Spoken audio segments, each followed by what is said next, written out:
I'm appalled, Minister, that the Minister left this chamber 20 minutes ago, Minister Norman Foley, who's responsible for this. She fled, but she can't hide from the people. It's disgusting to treat elected representatives like this. If she wasn't here, I'd say something, but she was here all evening in this chamber. The contract has some very serious questions in this hotel, in Dundrum House Hotel.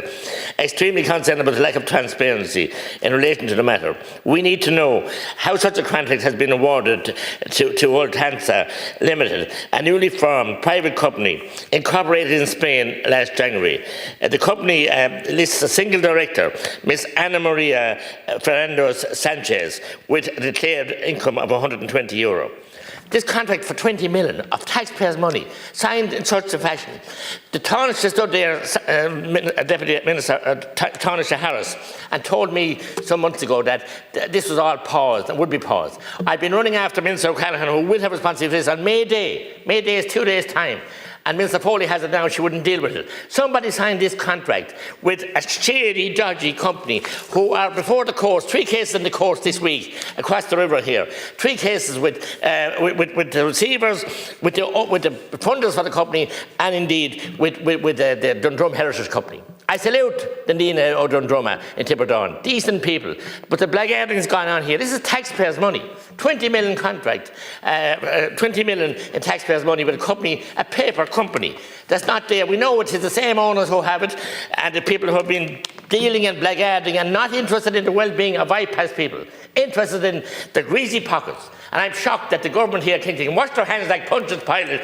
I know we're after Easter. That's what it is for Minister Foley, to evade this question. Minister O'Callaghan said he hasn't got it. You're here tonight, Minister. No disrespect to you. You'll probably read out an answer. But the public need answers about taxpayers' money, enormous amounts of it going into companies that have no track record and have been, as I said, are before the courts. And the Department of Integration were made clearly aware of this. And I think they signed this for 277 applicants, which put into a village of 200 people, is simply Gobo territory. That's grotesque, unbelievable, bizarre and unprecedented. It's shocking. Can I thank Deputies O'Hara and McGrath for raising the important matter tonight and for allowing me on behalf of the Minister, as you said, Deputy McGrath, I am taking it on behalf of the Minister to respond. Deputy O'Hara, the Department recently announced that 98 beds for families seeking international protection will be provided at the Merriman Hotel in Kinvara. The property was previously used to house people who were beneficiaries of the Temporary Protection Directive due to the war in Ukraine, and was also used as International Protection Accommodation Centre prior to 2022. The Community Engagement Team has been sharing information, Deputy, with local representatives of community groups since the 18th of March, as you said, including a detailed briefing note, meetings and personal contacts. And my information, Deputy, is that the engagement has been extensive with the community over the past number of months, and we will now progress to providing refuge to families at this location. In terms of the people from Ukraine who remain at the property, they will stay at the Merriman and will be accommodated under the new arrangements. One of the queries raised during community engagement in Kinvara was the agreement to not contract IPAS accommodation in a given town's only operating hotel. This was accepted by government and was agreed to on the basis of not removing an important current amenity from public use. The hotel has not been in public use since the COVID-19 pandemic and since 2022, and it has been providing accommodation under contract to the department. As such, it was not considered necessary to exclude it from the consideration for this much-needed accommodation for families in need of shelter. Deputy McGrath raised the issue of Dundrum House Hotel, which has ceased operation as a hotel since 2015. There is a golf course, grounds and a hospitality business on site, which have remained open to the community, while part of the site operates as an accommodation centre. The former hotel has been providing refuge to a peak capacity of 270 people from Ukraine since 2022 and to over 50 international protection applicants since the summer of last year. A new contract has commenced at this property, and the centre will provide accommodation to up to 277 people in families seeking international protection. This figure includes beneficiaries of temporary protection due to the war in Ukraine, who are already being accommodated, and is not therefore an increase in the overall capacity at this centre since 2022. The community engagement team has extensively engaged with the local community about this property since May of last year, including discussions of the potential accommodation of international protection applicants. On the 15th of April this year, the community engagement team sent a formal briefing note, including the name of the accommodation provider, the type and nature of accommodation to be provided, and details about the services to be put in place. In terms of the provider themselves, the department can consider offers of accommodation from a tax-compliant company subject to compliance with statutory requirements and minimum standards. Offers of accommodation can be made by a property owner, leaseholder or other authority. As part of the department's appraisal process, they can confirm if an offer has come from someone with the appropriate authority. The department carries out due diligence on accommodation being contracted to ensure company's registration office and tax compliance. In line with EU trade agreements, a company or company director from another EU member state may operate such contracts within Ireland or works with an Irish business to do so. In terms of the contract, in this case, the registered company named in the contract is a newly established entity that fully meets and met with the department's requirements. The company is part of a wider commercial group that has experience in providing international protection accommodation.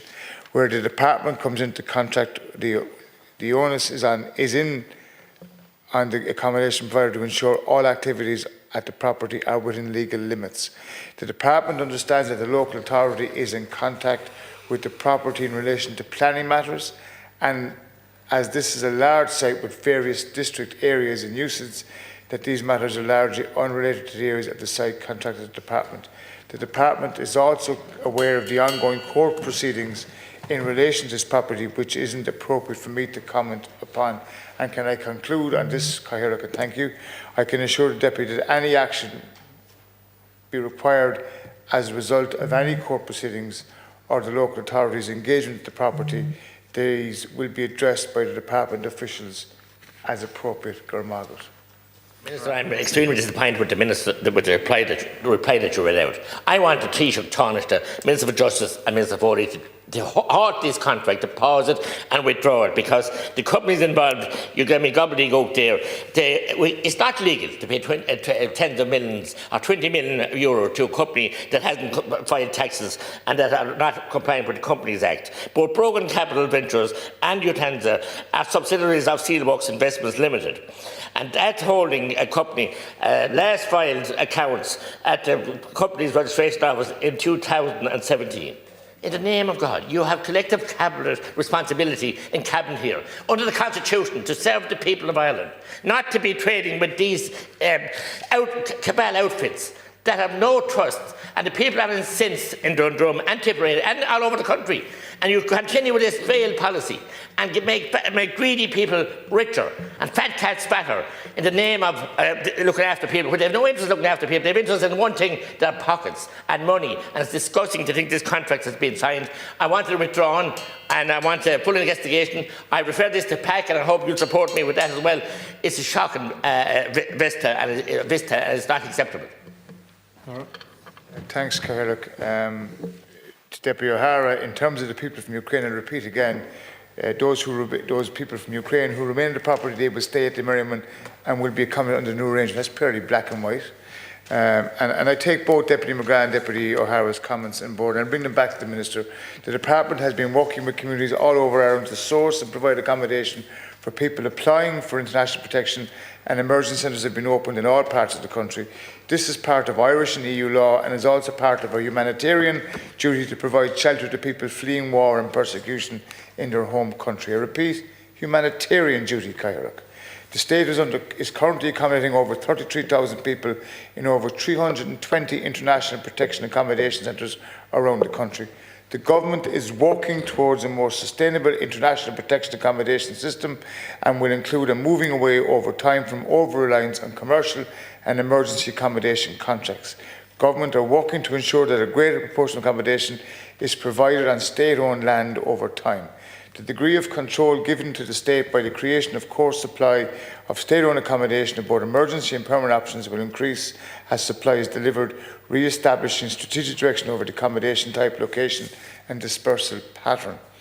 This work will be progressed as part of the development of a new migration and integration strategy and will shortly transfer from this department to the Department of Justice, which move is to be completed in the coming days. Deputy McGrath made reference to May Day.